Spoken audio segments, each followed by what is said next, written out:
All right, hello everyone and welcome back to Cisco Live 2023 Amsterdam. We're in our final day, lots of great content to come, so make sure that you stay tuned with us for the rest of the day. Now, the previous session we just came out of was called Living Life on the Edge, from developers to ops. And it was talking about how developers are really at the critical point of digital transformation. They're really enablers of that, and how they're helping with new capabilities, software, applications, and the network. Now that my fabulous co-host Rob Boyd is out in the showcase. So Rob, over to you. I think you have something you want to share. Absolutely. Thank you so much, Nish. So any chance I can get to spend time in DevNet is very, very helpful because it changes so rapidly. There's so much work going on, and the space that they use with the education that they're putting out, it's always enormous. But here I've got a new friend, Stev, who has been working on APIs, which we've heard a lot about APIs and their importance. But specifically, Stev, I'm curious if you can tell me what is important to the DevRel community working with APIs. What's the important relationship there? So what's really important to us in the developer ecosystem is that all developers, we need developers to have trust in APIs. Because you invest your time, it's a business strategic. So how do you get trust from developers in an API? And remember, you have only one chance as an API to make a first good impression. So how does that happen? We have a tool here that we use internally at Cisco to score the quality of our APIs. It's called API Insights. We used it and we've been so successful with it that we have pushed it as an open source solution. I'm going to do a very quick scroll through. So this is what an API is if you look at this API contract. So you see those lines of code. It's a lot of code. You don't really understand. It's thousands, hundreds of thousands of lines of code that describe your API contract. And at the end of the day, it renders as this. But how do you check the quality of what is inside? We cannot control the quality without automation. So we applied automation to us internally. So the tool, API Insights, will give you some clarity about these two paths for operations and what are the different domains, how my API scores. You've got score for design, inclusive language, are you using the right terminology, documentation, and the contract, how solid is that contract?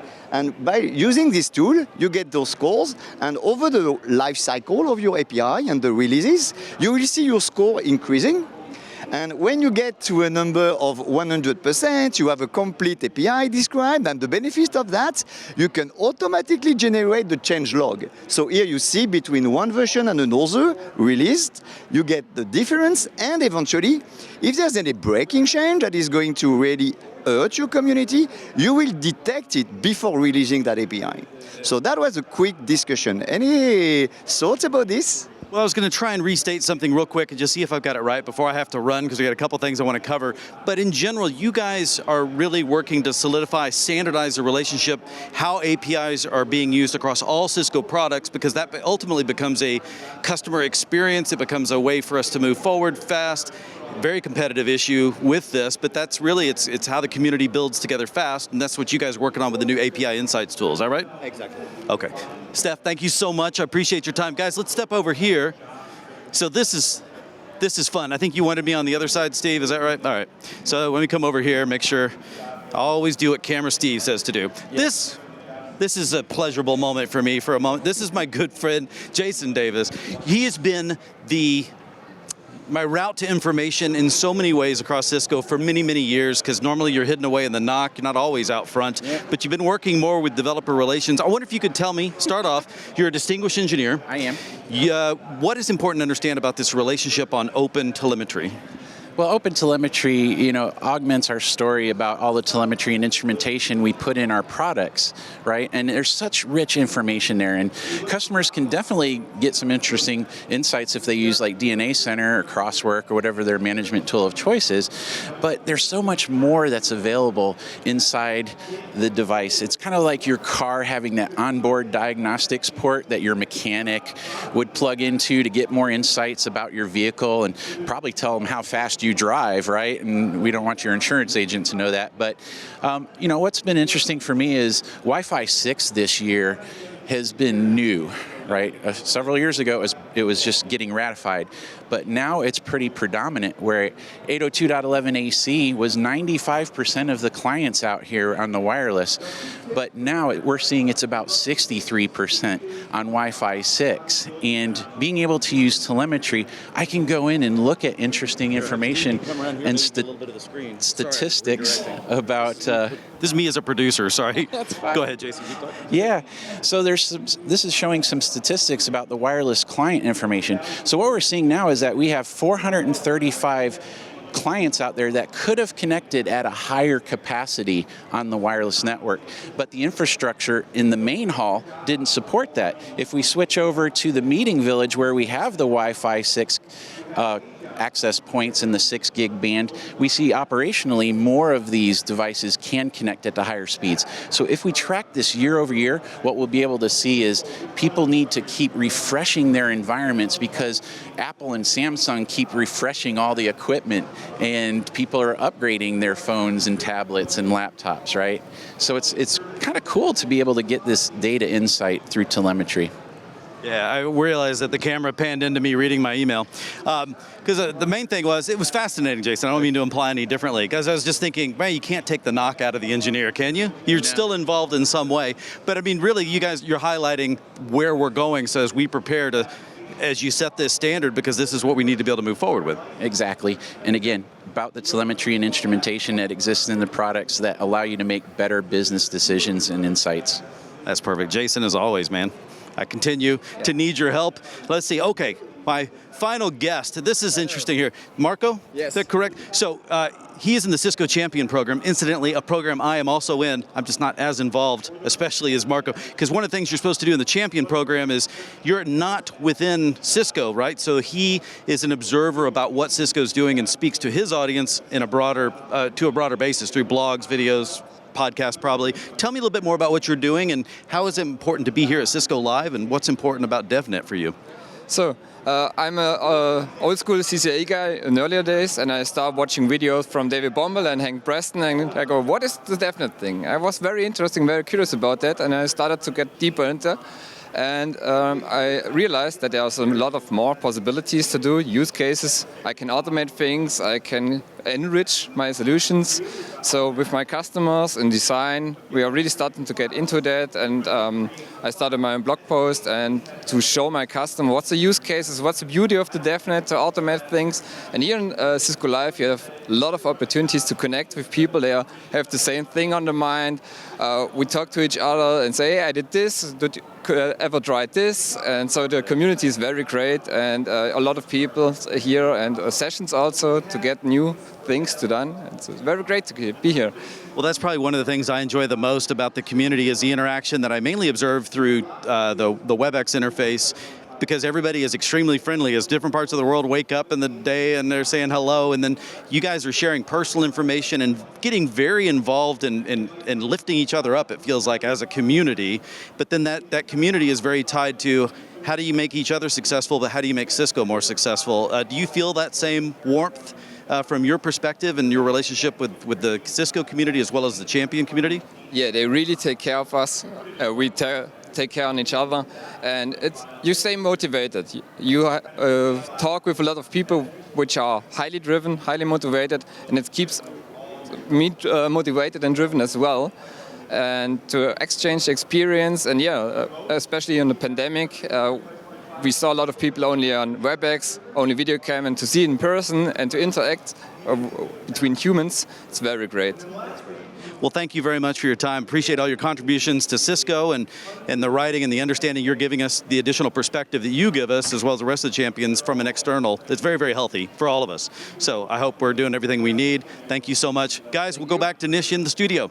Thank you. Thank you so much, Rob, and thank you to Marco. I love what you said there about community and Cisco taking care of the community of champions we have, but also of each other as well. We're now going to head into an interview that we had with Jonathan Davidson. He's the Executive Vice President and General Manager of the networking team. Let's take a look. Hi everyone, I am hanging out here in Studio B with the intriguing Jonathan Davidson. You will always be noticed the intriguing Jonathan Davidson from now on. Just so you know, thanks to Liz and Tony, you're done, you're set. How are you, my friend? I'm doing great. It's great to be here with you, Steve. And I can tell you, the intriguing thing for those who didn't see the keynote, that's how Liz introduced me. And unfortunately, Liz has given me lots of nicknames that have stuck. And I don't know how to feel about it, honestly. Intriguing is good, though. And you even said yesterday, it's like, I'm not sure anybody's called me intriguing before, but I like it. We don't normally get that. The inspirational, the exciting, the wonderful, the intriguing. The intriguing. I think that's perfect. Well, welcome to Amsterdam. Thank you. As Executive VP and General Manager of Cisco Networking, I loved what I heard from you yesterday in the opening keynote. For me, it was so concrete. I think you've given the quote of the show so far. You said that we are creating a big, cozy blanket of unified experiences. I think I've heard you re-quoted 30 times in the past 24 hours, at least half of them by me. You shared so many great announcements under that big, cozy blanket. Give us a quick recap of the things that you announced in your section of the keynote. Absolutely. Well, thanks for that. And this takes a village, of course, to be able to come up with not only the technology, so I get to represent all this great work from a lot of great engineering teams over many, many moons. My communications leader actually came up with the big cozy blanket analogy, so kudos to Stephen for that. Credit where credit is due. Exactly. But it's true. That's really what our customers want. They want those unified experiences. So there's a few things that we announced. One, last summer at Cisco Live in the US, we talked about how we were extending the Meraki dashboard to go and include Secure Connect. So you can have a simple SASE solution attached to what many of our customers love, the Meraki dashboard. And so now we actually extended that and said, okay, no matter what SD-WAN solution you're using, if you're using our Viptela SD-WAN solution, you too can have access to this wonderful Secure Connect solution. And so that's going into early release now and will be GA in just a few months. So really excited about that. And it creates those unified experiences. How do I get consistency regardless of what type of technology I'm using inside of Cisco to connect my users and things to each other? You can now do that securely. So very exciting. We also talked about how we're continuing to invest in our cloud monitored Catalyst, and we're going to be moving more and more to a cloud managed Catalyst portfolio. We have seen tremendous feedback, a lot of positive feedback on what we're doing there.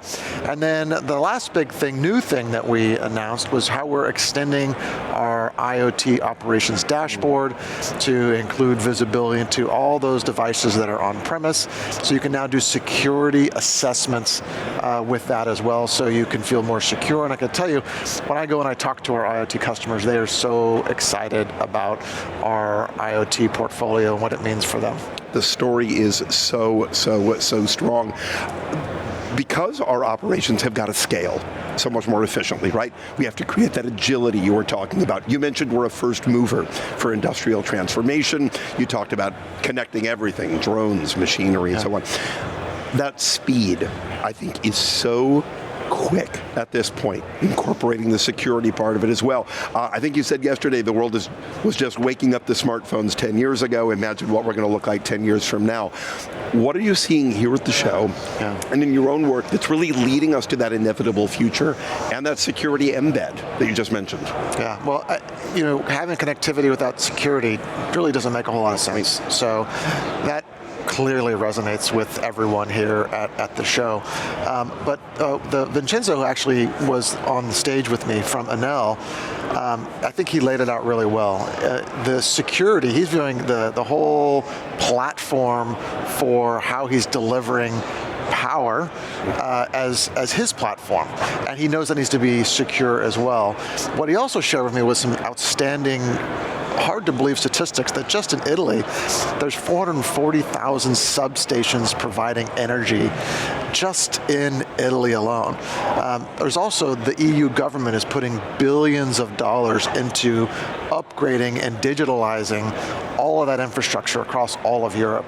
And so a lot of customers and partners here at the show, they want our help. They need our help on how to go and make those transitions. And so we're really excited about what's happening and the opportunity in front of our customers to go through this and how we could potentially help them is driving a lot of really powerful conversations here. It was such a great conversation. I love what Vincenzo said. I loved what you were talking about with Ford, right? 100-year-old car company, incredible transition. The vehicle is no longer just to get from point A to point B. Yeah. It's such a part of our lives, and it all relies on the network, right? I think that's so important.